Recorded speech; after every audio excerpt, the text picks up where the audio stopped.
By the time the Duke locked the wedding chamber door, Isadora Vance had accepted that her marriage would be cold, humiliating, and brief. She sat on the edge of the bed, swallowed by ivory silk, her face as pale as the candles around her. Whispers about Gideon Thorne returned. He had married her for appearances. He would never desire her. Soon, she would become another unwanted possession inside his palace. But Gideon did not turn away. He checked the windows, searched behind the curtains, and examined the wardrobe before stopping beside her. His gaze settled on the medicine bottle, trembling between her fingers. He took it, uncorked it, and poured drops into the fire. The flames flashed green. In that instant, the rumors surrounding their marriage became the least dangerous secret in the room. Gideon revealed that Isadora was not dying from illness. She had been poisoned for years. The final dose was meant to ensure she never survived her wedding night. He had not married her for her fortune. Becoming her husband was the only way to remove her from her uncle's control. Then footsteps stopped outside. The handle began to turn. Gideon drew a dagger from beneath his coat. 6 weeks earlier, Isadora truly believed her uncle was the only person keeping her alive. Vance Manor had already begun mourning Isadora while she was still alive. The curtains in her rooms were kept half-drawn, the fires burned on warm afternoons, and every servant lowered their voice when they passed her door.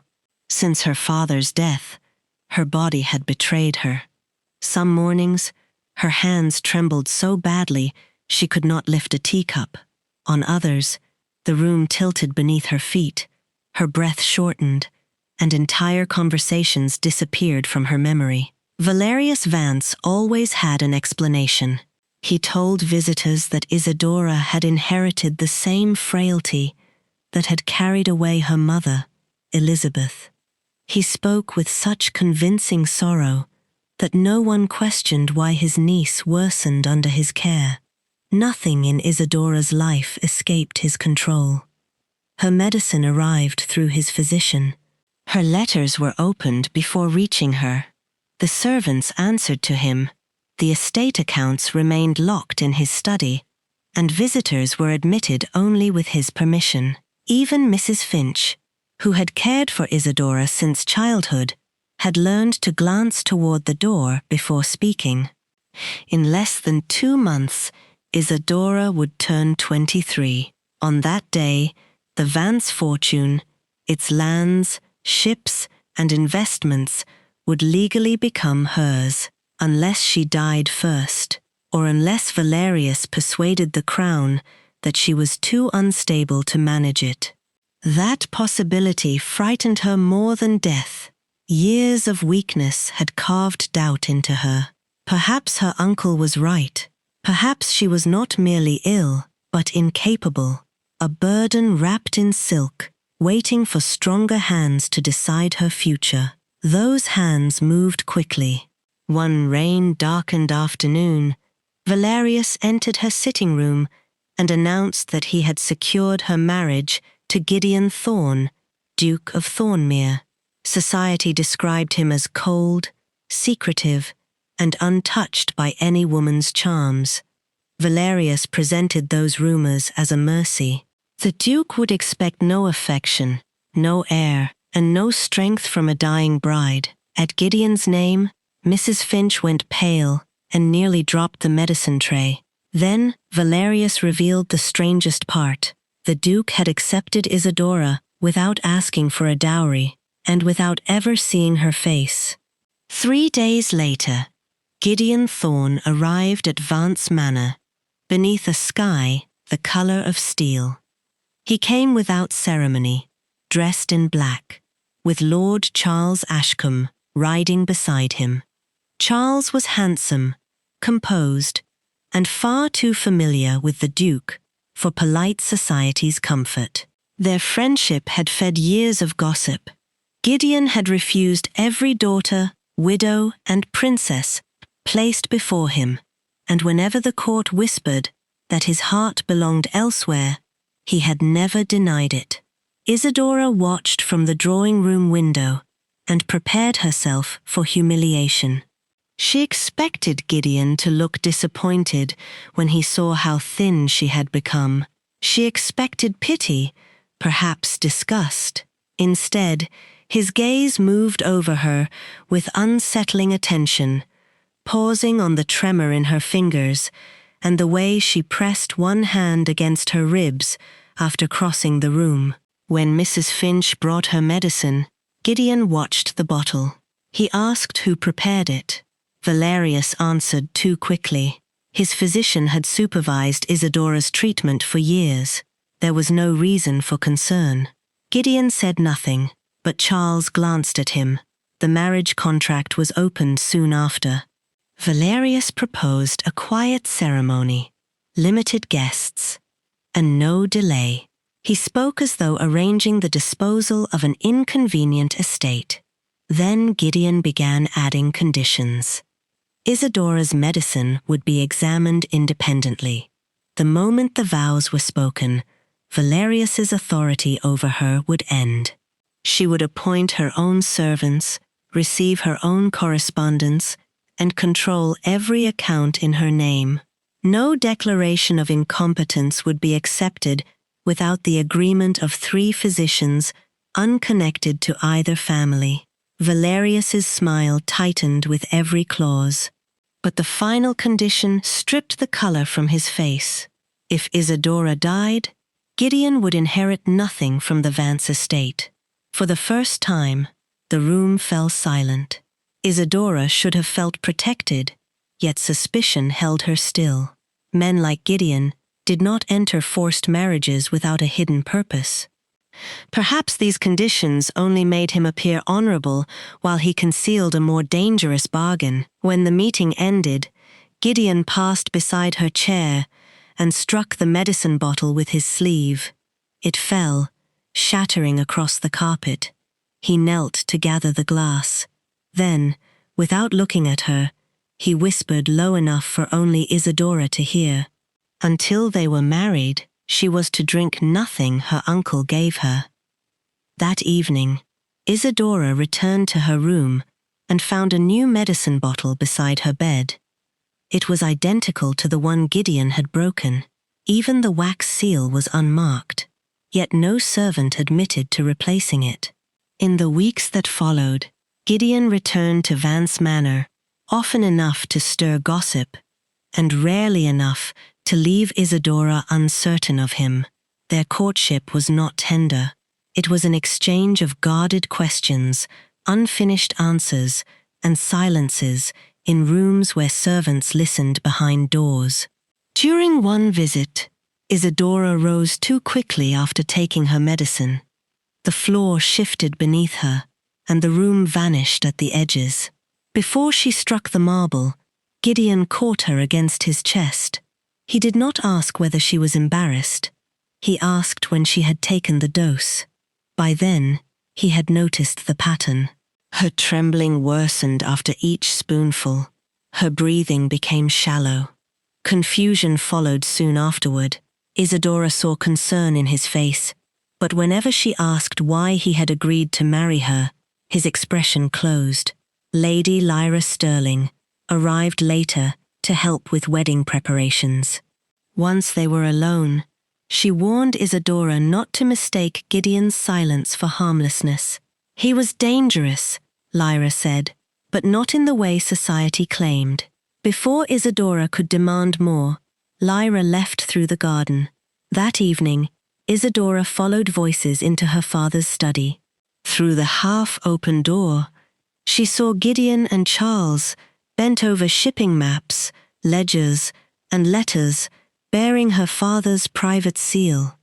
Charles traced a route along the coast and said the Vance girl had to survive until the vows were spoken. The words struck Isadora like cold water. Until the vows, not after them. She withdrew before they saw her, convinced Gideon needed her alive, only long enough to gain whatever the marriage promised him. Yet the following afternoon, in the conservatory, he found her among the winter roses and spoke with unexpected honesty. He understood what it was to have strangers decide the truth of a life from whispers alone. Rumor had turned him into a story before anyone cared to know the man. For one breathless moment, he leaned close enough for Isadora to feel his warmth. His gaze dropped to her lips. Then he stopped. He promised that no vow, contract, or title would give him the right to touch her without her willing consent. The tenderness unsettled her more than cruelty would have. A shot exploded through the glass. Gideon pulled her down as the conservatory window shattered. A projectile struck the wall beside them, carrying a strip of paper. "Let the Vance bloodline die." Gideon read it once, and all warmth left his face. He had seen that handwriting before, on the final threat sent to his brother William before William was killed. On the morning of the wedding, Thornemere Cathedral looked less like a place of worship than a stage prepared for judgment. Nobles filled the galleries beneath banners, their jewels flashing whenever they leaned together to whisper. Gideon waited beside the altar, motionless except for the hand tightening around his gloves. Then Isadora appeared. Her ivory gown was layered with pearls and silver embroidery, but every step beneath its weight demanded more strength than she possessed.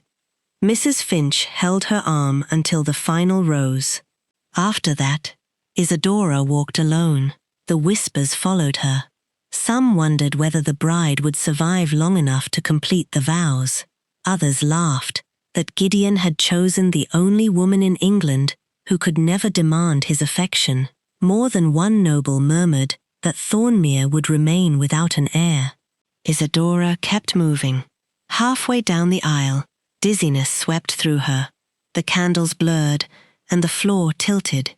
Gideon stepped away from the altar before anyone else noticed.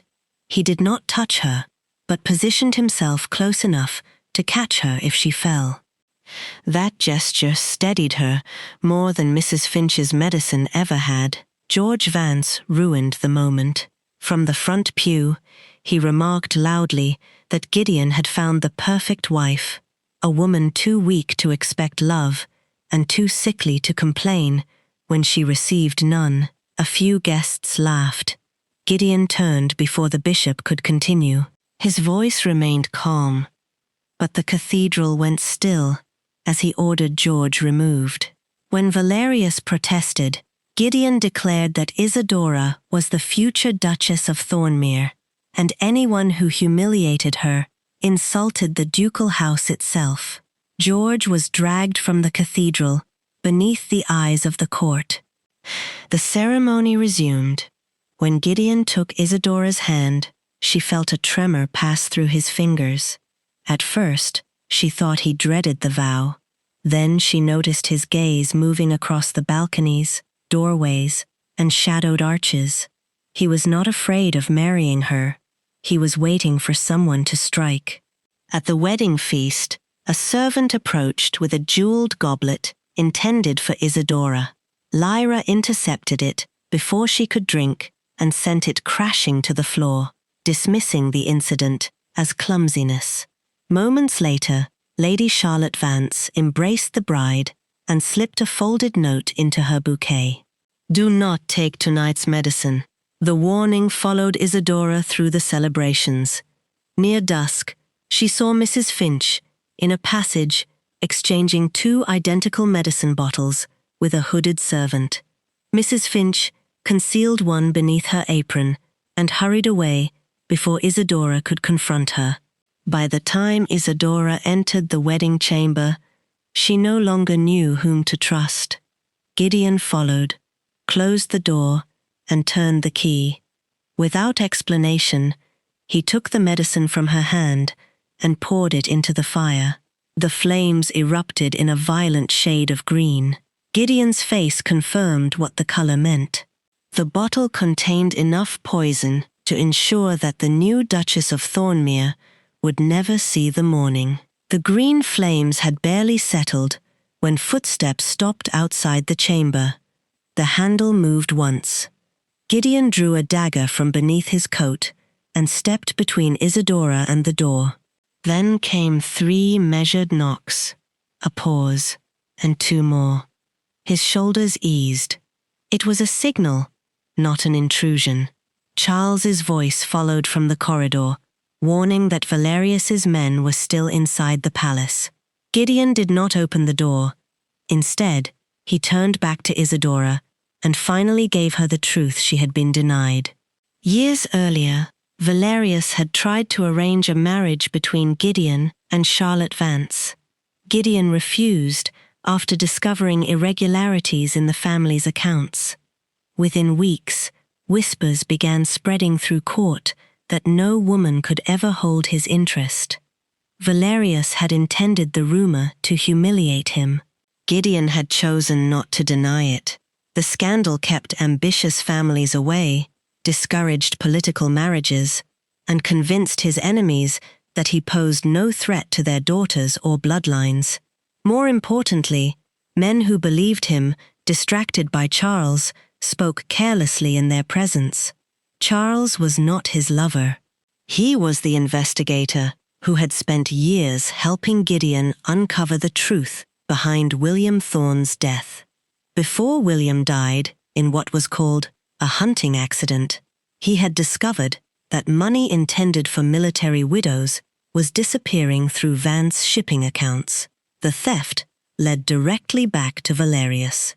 William had planned to present the evidence to the crown, but he never reached the hearing. Gideon believed he had been murdered. Lady Lyra later gave him a second reason to investigate the Vance household. She had noticed that Isadora's condition worsened whenever Valerius changed her medicine.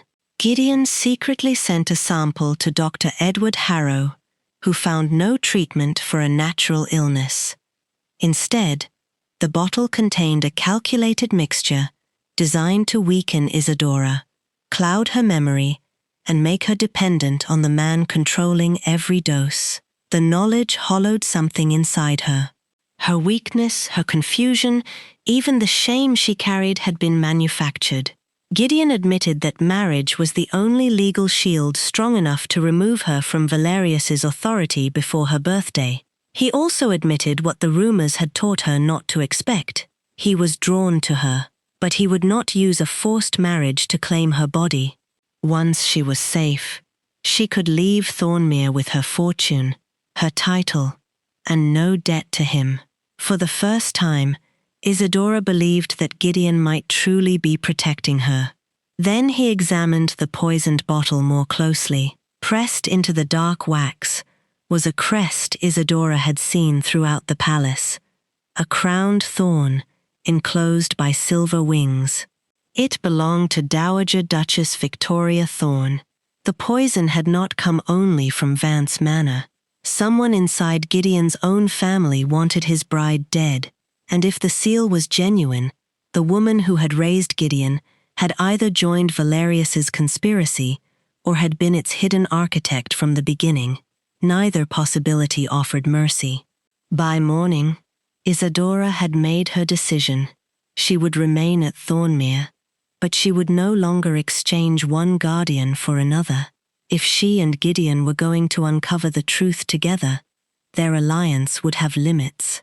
He would make no decision concerning her without her consent. Neither of them would conceal evidence, no matter how painful it proved, and their marriage would remain an arrangement until affection became a choice freely made by them both. Gideon accepted every condition. Dr. Edward Harrow arrived before sunrise and removed every bottle, powder, and tonic from Isadora's chambers. For several days, her body rebelled against the absence of the substances it had been forced to depend upon. The trembling worsened before it eased. Headaches left her unable to bear candlelight. At times, exhaustion pinned her to the bed. Then, slowly, the fog began to lift. Her appetite returned. Her breathing strengthened. She could cross the room without reaching for furniture, and memories that had once seemed distant became clear again. Every improvement confirmed the same terrible truth. Isadora had never been born weak. Someone had spent years making her appear that way. The investigation moved quietly through Thornemere's locked rooms and forgotten archives. Isadora searched for letters written by her mother, Elizabeth, during the final months of her life. Gideon reopened William's financial records and followed missing payments through Vance shipping accounts. Charles studied the seal pressed into the poisoned bottle and discovered faint imperfections suggesting that Victoria's crest had been copied. Sir Henry Blackwood was asked to locate the original inheritance documents, while Lyra traced payments Valerius had made to servants inside Thornemere Palace. Their clues pointed in several directions, but one person still stood between them and the truth. Mrs. Finch confessed after Isadora confronted her. Valerius had threatened to imprison her son for a debt he had secretly created. For years, Mrs. Finch had administered the medicine because she believed refusal would destroy her family. Only recently had she understood that the doses were killing Isadora. Since then, she had begun replacing some bottles with harmless tonic whenever she could. Her betrayal had been real, but so had the desperate attempts to keep Isadora alive. Isadora chose not to forgive her yet. She chose only to listen. That evening, Gideon found Isadora alone in the ballroom, testing her strength beneath unlit chandeliers. Music drifted faintly from a neighboring hall. He offered his hand, and for the first time in years, she completed an entire dance without collapsing. When the music ended, Gideon began to step away. Isadora stopped him. She rose onto her toes and kissed him. It was brief, uncertain, and entirely her choice. For one quiet moment, their marriage no longer felt like a contract. Then smoke entered the ballroom. Flames were already consuming Isadora's chambers when they reached the upper corridor. Gideon carried her through the heat, while servants fought the fire. By the time it was extinguished, Elizabeth's hidden letters had disappeared. A window had been forced open from the inside. On the floor beneath it lay a single embroidered glove. It belonged to Lady Lyra Sterling. Before dawn, Gideon ordered Lyra's arrest, and as Isadora watched her oldest friend dragged through Thornemere in chains, she was forced to consider the cruelest possibility yet. Perhaps the woman who had first warned her about the poison had also been the one trying to finish its work. The evidence against Lyra seemed to multiply with every passing hour. A servant swore she had seen Lyra near Isadora's rooms before the fire.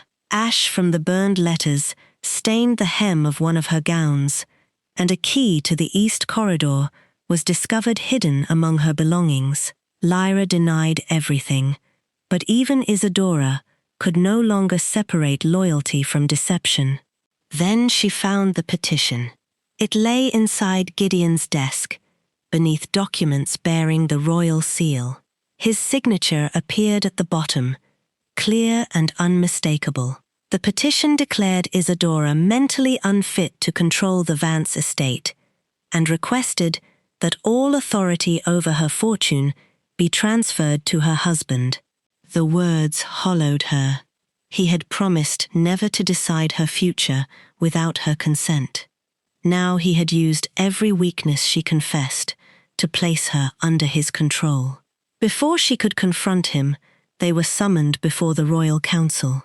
Valerius stood beside George with sorrow carefully arranged across his face. Gideon remained across the chamber, unreadable beneath the cold light of the council windows. When the petition was presented, Isadora waited for him to expose it.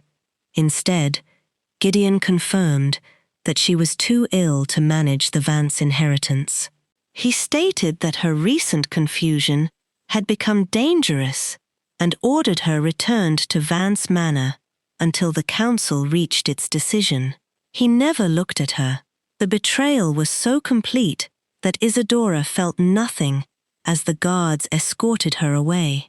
Rain followed the carriage beyond Thornmere's gates. Near the forest road, fallen trees blocked the path. George emerged with armed men and climbed inside, smiling as he told Isadora that she would never reach Vance Manor. Valerius no longer needed her alive. Before George could seize her, Mrs. Finch struck him with the carriage lantern. She pulled Isadora through the opposite door, and together they fled into the woods, while shots cracked behind them.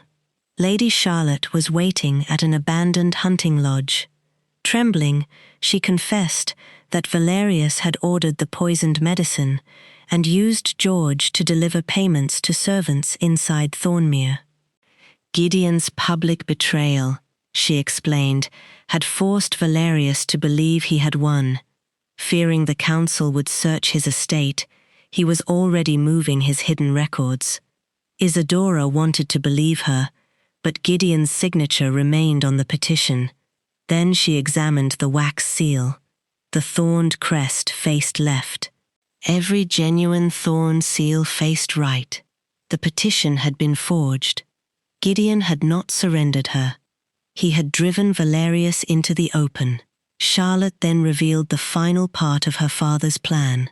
During the inheritance hearing, a servant would bring Gideon wine, prepared with the same poison used on Isadora. His death would be blamed on his supposedly unstable wife. Isadora refused to hide. She took Charlotte's horse and rode through the storm toward the council hall. The chamber doors opened, just as Gideon lifted a silver goblet to his lips. Across the room, Valerius watched him with the calm certainty of victory. Isadora crossed the council chamber before anyone could stop her, and struck the goblet from Gideon's hand. It shattered against the stone, spilling dark wine across the floor. Valerius rose. He called her confused, hysterical, and unfit to speak before the crown. Months earlier, those words might have silenced her. Now they only revealed how often he had depended on her believing them. Isadora turned to the council and refused to let another man explain her condition, her inheritance, or her marriage. Dr. Edward Harrow was summoned first.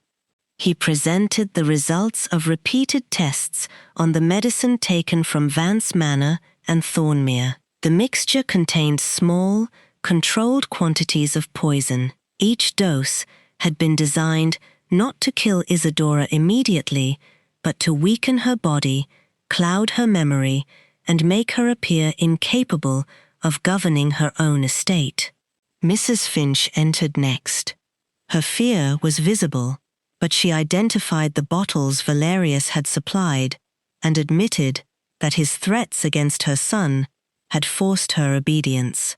She also described how she had begun replacing some doses with harmless tonic once she understood that Isadora was being slowly murdered. Then Charlotte stepped forward. She testified that she had seen Valerius arranging deliveries with George and paying servants inside Thornmere. She had remained silent because her father had threatened to destroy her as easily as he had destroyed Isadora. Sir Henry Blackwood placed the original Vance will before the council. Its terms exposed the motive Valerius had tried to bury. If Isadora died before taking control of her inheritance, the entire Vance fortune would pass to him. Charles followed with William Thorne's unfinished investigation. The records showed that Valerius had stolen money intended for military widows and concealed it through Vance shipping accounts. William had discovered the theft shortly before his fatal hunting accident. A stir passed through the chamber when Lyra entered without chains.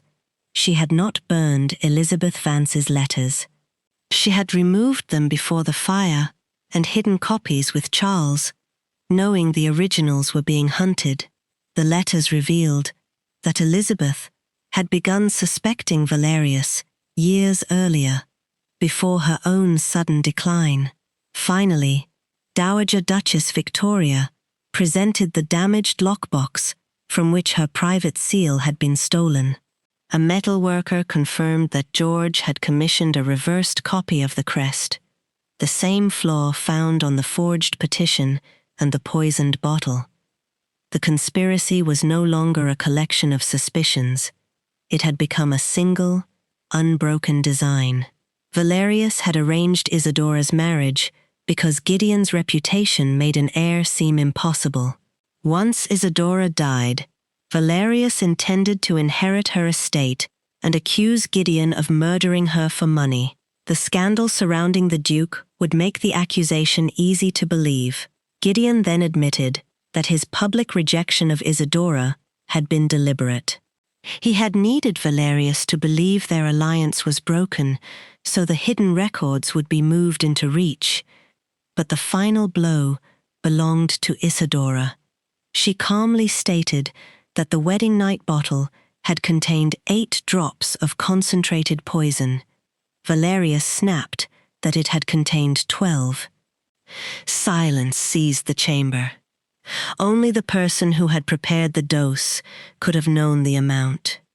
Realizing his mistake, George lunged for the original will and tried to throw it into a brazier.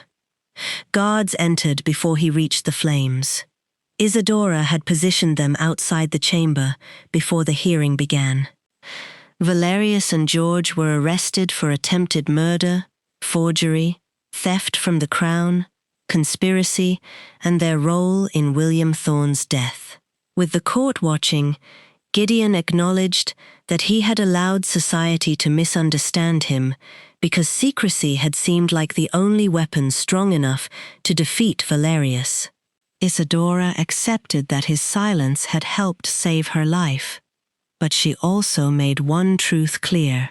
If their marriage was to survive, it could never again be protected by secrets.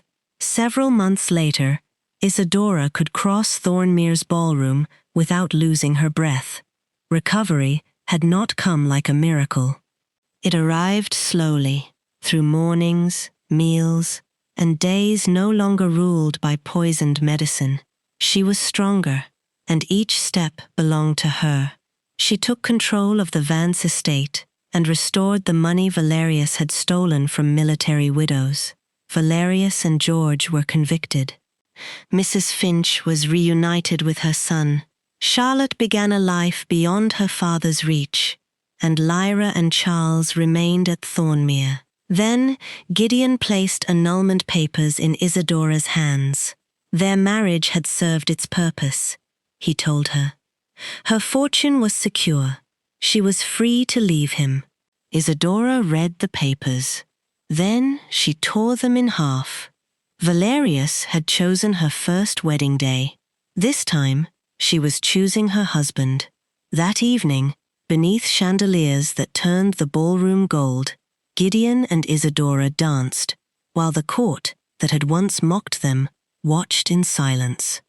Isadora had been poisoned into believing she was weak, while Gideon had been condemned by a lie he refused to explain. Their marriage began as a weapon against them, but together they turned it into freedom. Subscribe to my channel for more royal secrets, dangerous betrayals, and love that defies the court.